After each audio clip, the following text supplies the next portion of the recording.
تو امامت فقط لفظ نہیں ہے، فقط ٹائٹل نہیں ہے، فقط لقب نہیں ہے. جب اللہ کسی کو امام بناتا ہے اس کا مطلب کیا ہے کہ اس کو صاحب اختیار بنا رہا ہے، کچھ اختیار دے رہا ہے. امامت کوئی شوکیس میں رکھا ہوا ڈیکوریشن پیس نہیں ہے کہ امام تو بنا دیا لیکن کوئی اختیار نہیں ہو. جیسے پاکستان کے بہت سے منصب ہیں، منصب تو دے دیا لیکن کوئی اختیاری نہیں ہے. اب بیچارہ صاحب منصب روتا رہتا ہے میرے پاس تو اختیاری نہیں ہے. تو یہ کیسا صاحب منصب ہے جو اختیارات سے عاری ہے؟ صلوات پڑھ دیجیے محمد و آل محمد.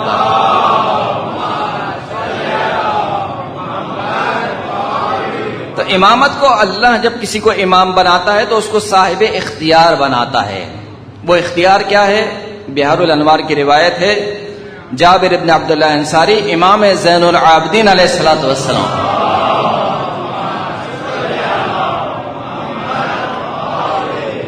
امام کی خدمت میں جابر عرض کرتے ہیں کہ من المقصر، مقصر کون ہے؟ ایک مقصر اور غالی کی وہ تعریف ہے جو ہم اور آپ کرتے ہیں، جب چاہا کسی کو غالی کہہ دیا، جب چاہا کسی کو مقصر کہہ دیا. توجہ ہے. اور ایک مقصر اور غلو کی تعریف وہ ہے جو معصومین نے کی ہے. یعنی حد یہ ہے کہ ہم اتنے آگے بڑھ گئے ہیں کہ غلو کرنے والے اس طرف ہیں اور تقصیر کرنے والے اس طرف ہیں. جو تقصیر کرنے والے ہیں حتیٰ ان کو کچھ فضائل میں بھی غلو نظر آ رہا ہے. اب اگر کچھ اہل بیت کے فضائل بیان کیے جائیں تو کہتے ہیں صاحب آپ غلو کر رہے ہیں. بھائی غلو کی تعارف آپ کو معلوم ہے؟ غلو کہتے کسے ہیں؟ نزہون عن الربوبیہ، ہمیں ربوبیت سے پاک رکھو. مولا کائنات فرماتے ہیں ہمیں ربوبیت سے پاک رکھو. ہم سب کچھ ہیں مگر رب نہیں ہیں. سب کچھ ہے.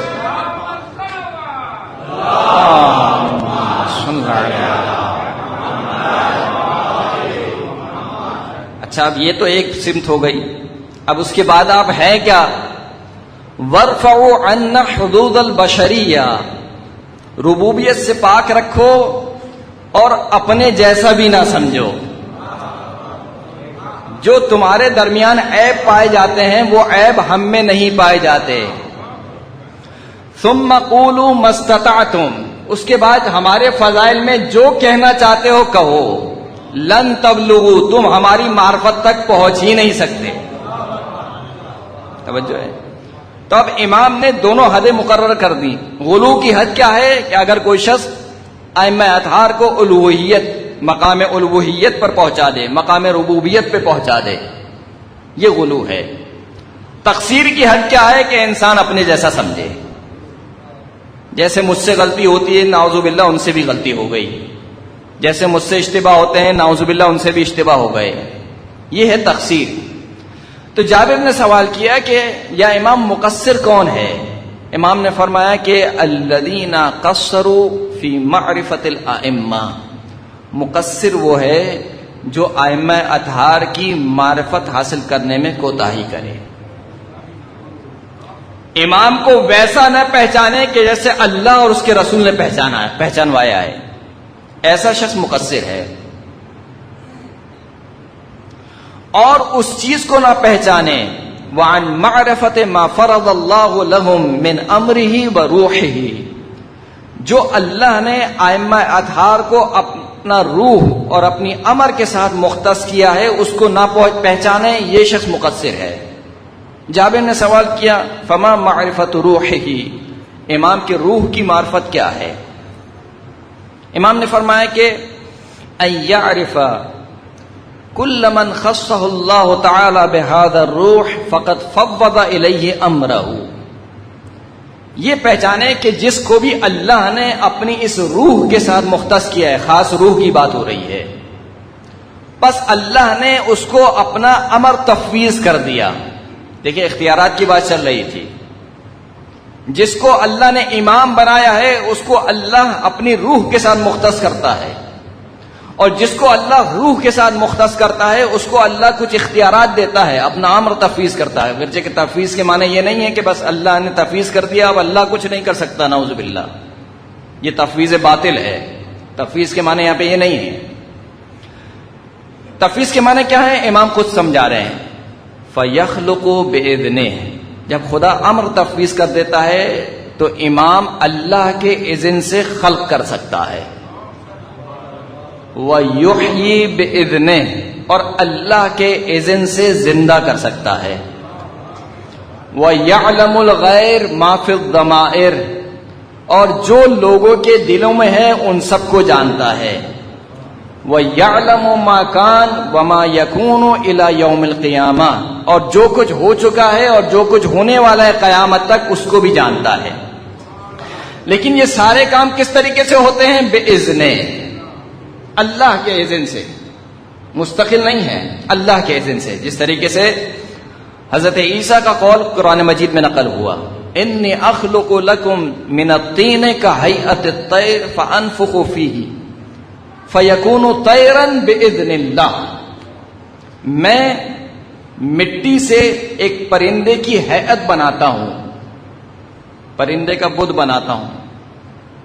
فانفخ فیہ، پھر میں اسے پھونکتا ہوں. فیکون طیرا باذن اللہ، پھونکتا میں ہوں لیکن اللہ کے اذن سے وہ پرندہ بن جاتا ہے. یہ اختیار ہے عزیزان گرامی، یہ اختیار ہے. پھونکتے حضرت عیسیٰ ہے لیکن پرندہ بنتا ہے اللہ کے اذن سے. ٹھوکر علی ابن ابی طالب مارتے ہیں، زندہ ہوتا ہے اللہ کے حکم سے. توجہ ہے؟ تو نہ جانے کتنے ایسے معجزات ہیں ائمہ اطہار کی زندگی میں، لیکن سب کے سب باذن اللہ، سب کے سب باذن اللہ، اللہ کے اذن سے. اب ایک صاحب میں پڑھ رہا تھا، وہابی تھے، وہ کہنے لگے کہ شیعہ جو ہیں وہ کافر ہیں. کیوں کافر ہیں؟ کہ اس وجہ سے کیونکہ یہ اللہ کی صفات کو اپنے ائمہ پر منطبق کرتے ہیں، اس وجہ سے یہ کافر ہیں. تو اب قاعدہ کلیہ کیا مل گیا؟ جو اللہ کی صفات کو غیر اللہ پر منطبق کرے اس کا مطلب کیا ہے؟ وہ کافر ہے. ایسا ہی ہے یا نہیں ہے؟ تھوڑا تھوڑا میرے ساتھ بولیں گے. جو اللہ کی صفات کو اللہ کے علاوہ پر منطبق کرے وہ کیا ہے؟ کافر ہے. اب اللہ فرما رہا ہے قل اللہ مالک الملک، اے حبیب آپ کہہ دیجئے کہ اللہ ہے جو تمام ملکیت کا مالک ہے یا نہیں ہے؟ مالک کون ہے؟ اللہ ہے. اللہ کی صفت کیا ہے؟ مالک ہونا. اب اگر کوئی اللہ کی صفت کو منطبق کرے، اور مسجد الحرام میں آپ جگہ جگہ پر یہ بورڈ دیکھیں، باب الملک عبد العزیز، باب الملک فہد، باب الملک فلاں، تو بھائی مالک تو اللہ تھا، یہ اتنے سارے مالک کہاں سے آ گئے؟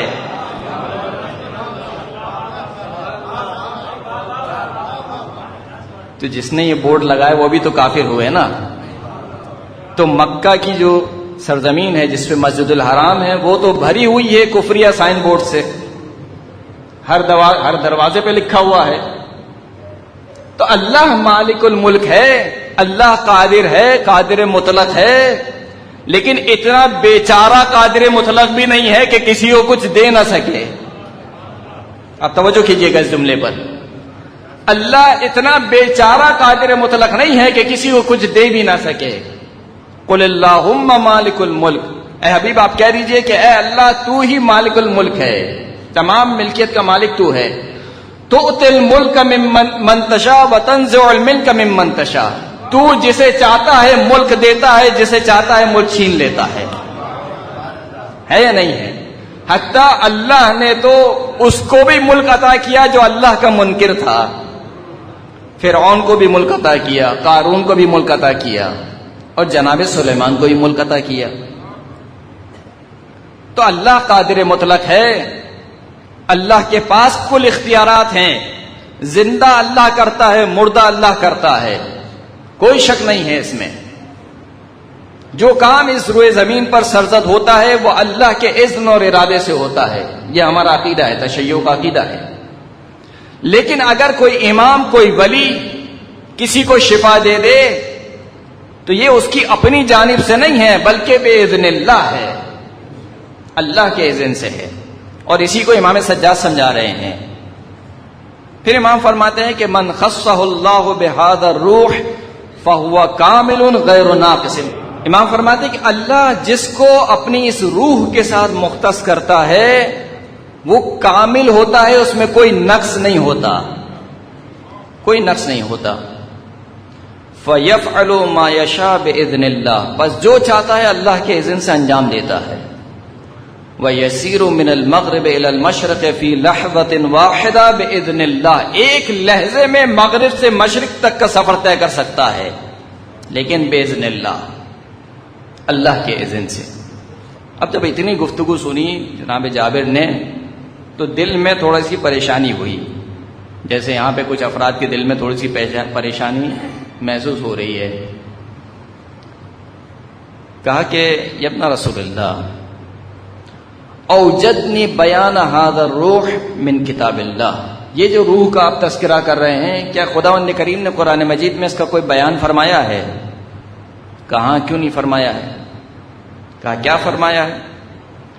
کہا کہ اللہ نے قرآن مجید میں اپنے حبیب کے لیے فرمایا کہ اے حبیب ہم نے تجھ پر روح کو نازل کیا اور اس روح کو نور قرار دیا، نہدی بہ من یشاء من عبادنا، اس نور کے ذریعے سے ہم اپنے بندوں میں سے جس کو چاہتے ہیں اس کی ہدایت کرتے ہیں۔ وَكَتَبَ اللَّهُ فِي قُلُوبِهِمْ الْإِيمَانَ وَأَيَّدَهُ بِرُوحِهِ، اللہ نے ان کے دلوں پر ایمان کو لکھ دیا اور ان کی تائید کی اپنی روح کے ذریعے سے۔ کہا یہ جو روح ہے یہ روح وہی روح ہے جس کا میں نے تذکرہ کیا۔ ایک صلوات پڑھ دیجئے محمد و آل محمد۔